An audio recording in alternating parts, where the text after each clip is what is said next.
Hello दोस्तों, welcome to YouTube channel mastery classes.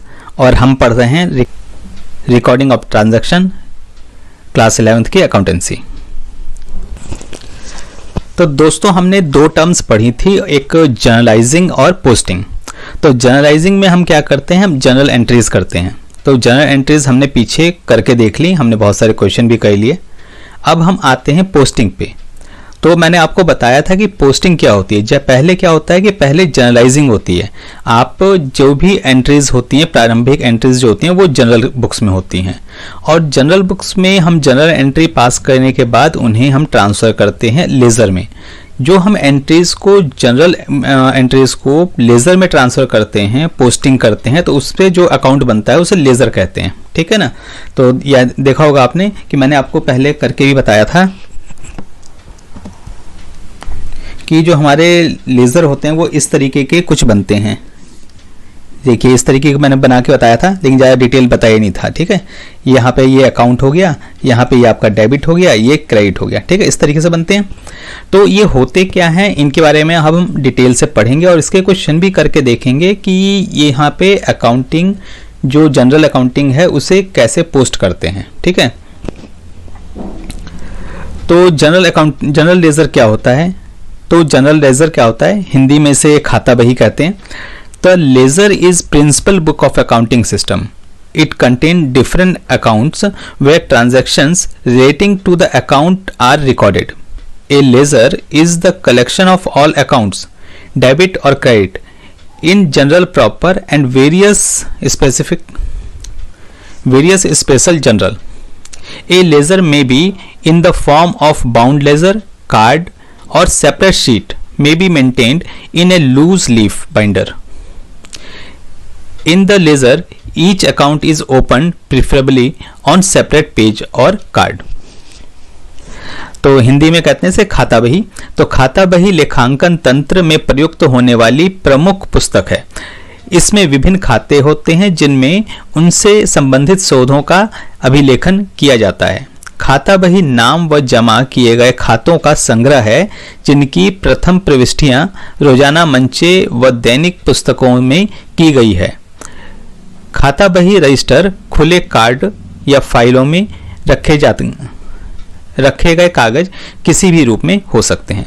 देखिए general laser क्या हुआ, पहले तो हमने एक जनरल एंट्री कर ली। ठीक है ना, करते थे ना, A account debit to B account, ये करते थे। अब हमने किया क्या, यहाँ पर क्या करते हैं, हम अब अकाउंट बनाते हैं किसका, ए का अकाउंट। ठीक है, ए का अकाउंट बनाते हैं और यहाँ बनाते हैं बी का अकाउंट। ठीक है, जितने अकाउंट हैं उन सबके बनाएंगे हम।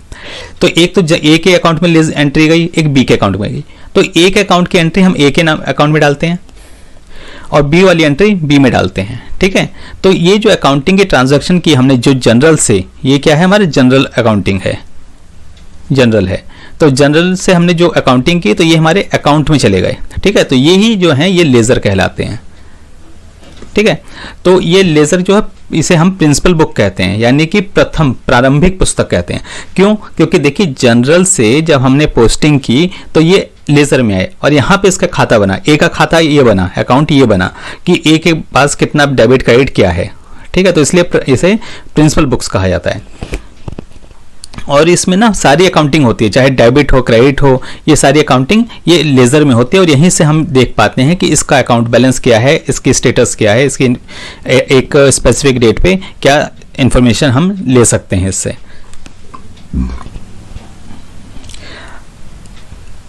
अब ये होते कैसे हैं, देखिए पहले के ज़माने में क्या होता था कि मैनुअल बुक्स हुआ करती थी। ठीक है, तो यहाँ पहले रजिस्टर बना करते थे, रजिस्टर फॉर्मेट में होता था। फिर चाहे तो वो लूज पेपर हो सकते थे। क्या होता था कि फाइल बना लेते थे और जैसे जैसे अकाउंट में बढ़ता जाता था उसमें पेज जोड़ते चले जाते थे। ठीक है, लेकिन अब तो कंप्यूटराइज्ड सिस्टम बन गए हैं, तो वहाँ पर अब इनकी ज़रूरत तो होती नहीं है, लेकिन पहले हुआ करते थे ये। फिर आता है कि ये लेज़र का क्या उपयोग किया है, यूटिलिटी ऑफ लेज़र। खाता बही की आवश्यकता आखिर क्यों पड़ी, जब हम जनरल लेज़र में तो एंट्री कर ही रहे हैं, तो हमें लेज़र बनाने की क्या जरूरत है। जनरल अकाउंटिंग तो वहाँ हो गई, जनरल एंट्री डाल ही रहे हैं, तो अकाउंट क्यों बना रहे हैं हम। तो ये वो जानते हैं वो क्यों जरूरी है। और सबसे इंपॉर्टेंट है ये जनरल एंट्री तो हम डाल ही रहे हैं, वो तो हमारी इनिशियल एंट्री हो गई। लेकिन किसी लेज़र के किसी व्यक्ति का हमने खाता बना लिया, किसी पर्सन का, तो उससे हमें एग्जैक्ट फिगर पता लगती है कि वो उसकी टोटल ट्रांजैक्शन कितनी हुई है, उसको कितनी सेल हुई, परचेज हुई, कितना देना है पैसा, कितना लेना है, कैसे पता लगेगा? क्योंकि जनरल एंट्रीज में हम क्या करते हैं, सारी एंट्रीज में उसके सारी एंट्रीज एक साथ आती हैं, चाहे ए की हो, बी की हो, परचेज हो, सेल हो, सारी एंट्री एक साथ आ गई। लेकिन मुझे सब परचेज का डेटा चाहिए होगी, मैंने टोटल कितनी परचेज की, तो कैसे पता लगेगा? उसके लिए मुझे लेजर बनाना पड़ेगा परचेज का स्पेसिफिक, ठीक है। सेल के लिए सेल का लेजर बनाना पड़ेगा, इसलिए हम लेजर को बनाते हैं ताकि हमें किसी स्पेसिफिक अकाउंट की प्रॉपर इंफॉर्मेशन मिल सके कि उसका क्या स्टेटस है, ठीक है। A ledger is very useful and is the utmost importance in the organization. The net result of all transaction in respect of particular account on a given date can be ascertained only from the ledger. For example, the management on a particular date want to know the amount due from a certain customer or the amount the firm has to pay a particular supplier. Such information can be found only in the ledger. Such information is very difficult to ascertain from the journal because the transactions are recorded in the chronological order and defies classification. For easy posting and location, accounts are open in the ledger in some definite order. For example, they may be opened in a same order as they appear in profit and loss and balance sheet. In the beginning, an index is also provided for easy definition. For easy identification, in big organization, each account is also allotted a code number. तो हिंदी में है कि संगठन के लिए खाता बही एक महत्वपूर्ण और आवश्यक दस्तावेज है। एक दी हुई तिथि को किसी खाते विशेष का फर्म के साथ क्या संबंध था, इसका निर्धारण खाता बही से संभव है। उदाहरणार्थ, प्रबंधक किसी तिथि विशेष को यदि किसी विशेष ग्राहक द्वारा देय राशि जानना चाहता है या किसी पूर्तिकार को देय राशि जानना चाहता है, तो ये सारी सूचनाएं खाता बही से ही जानी जा सकती हैं। इस प्रकार की सूचनाएं रोजाना मंचे में जानना कठिन है क्योंकि इसमें सौदों की प्रविष्टि कालक्रमानुसार तिथि अनुसार होती है तथा किसी भी प्रकार का वर्गीकरण भी नहीं होता है। सरल खतौनी की जानकारी के लिए खाता बही के खाते एक निश्चित क्रम में खोले जाते हैं। ठीक है, समझ गए ना। अब इसमें होता क्या है, वही कि जो जनरल लेजर है, जनरल लेजर में ट्रांजैक्शन ए की भी आई, बी की भी आई, सेल की भी आई, परचेज की भी आई, ठीक है ना, डेटर्स की भी आई और क्रेडिटर्स की भी आई। अब मुझे जानना है सेल का क्या अकाउंट है, मुझे सेल कितनी हुई, ठीक है, या क्रेडिटर है तो भी डेटर है, डेटर का मुझे कितना पैसा लेना है। अब यहाँ तो सारी एंट्रीज आ रही है, ये तो सबका टोटल आ रहा है, ठीक है ना। तो कैसे पता लगेगा मुझे कि डेटर से कितना लेना है, मेरी सेल कितनी हुई। तो इसलिए हम ये लेजर बनाते हैं, ठीक है। तो जैसे मैनेजमेंट को भी इन्फॉर्मेशन चाहिए होती है, मैनेजमेंट क्या करेगा, मैनेजमेंट को सारी बुक्स थोड़ी ना दोगे। मैनेजमेंट कहता है भैया बताओ मेरे को सेल कितनी हुई है, या फिर किसी कस्टमर से मुझे कितना पैसा लेना है या किसी को कितना पैसा देना है। तो कैसे पता लगेगा, ये जनरल में तो पता लग ही नहीं सकता। तो इसके लिए हम लेजर बनाते हैं। तो लेजर जब बनाते हैं तो उसमें जैसे कि सेल का आ गया टोटल, ठीक है, या फिर डेटर्स का अकाउंट आ गया, तो यहाँ पर सिर्फ सेल की ही ट्रांजैक्शन होगी, डेटर्स में सिर्फ डेटर्स की ही ट्रांजैक्शन होगी। तो इससे हमें पता लग जाएगा कि टोटल सेल कितनी है, डेटर्स कितने हैं। तो ये इन्फॉर्मेशन हमें सिर्फ ये लेजर से ही मिल सकती है क्योंकि इसमें इससे रिलेटेड इन्फॉर्मेशन ही होती हैं, ठीक है। तो आपको समझ में आ गया होगा कि हमारे लिए ये लेजर क्यों आवश्यक है और कितना इंपॉर्टेंट है। देखिए लेजर का फॉर्मेट है ये कि लेजर किस तरीके का होता है। अब तक मैंने जो था सिर्फ सिंपल फॉर्मेट बता दिया था। देखिए यहाँ पर जो होता है ना, ये टी फॉर्मेट कहते हैं इसे। ये मेन लाइन हो गई, ये इसका पार्टीशन लाइन है, ठीक है।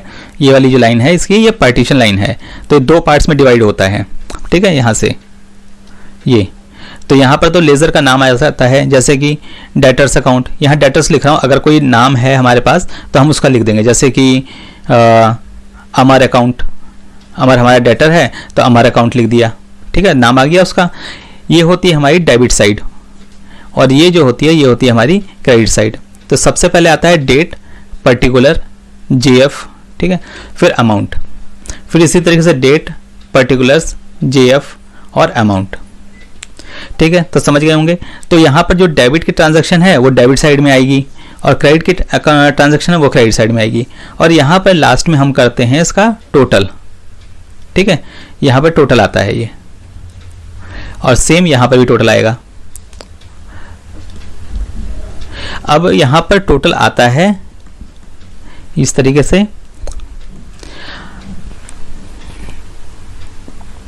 अब यहाँ पर ये डेट वाइज ट्रांजैक्शन होती है, यहाँ पर डेट वाइज आएगा, तो किसी एक डेट पे हमें पता लग जाएगा कि इसमें हमें कितना लेना है कितना देना है। मान लीजिए कि यहाँ पर 100 रुपये हैं, ठीक है, डेबिट साइड में, यहाँ 200 रुपये हैं, बराबर तो नहीं है ना।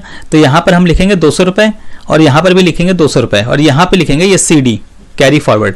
तो ये बैलेंस है इसका 100 रुपये बैलेंस यहाँ पर आ गया इसका।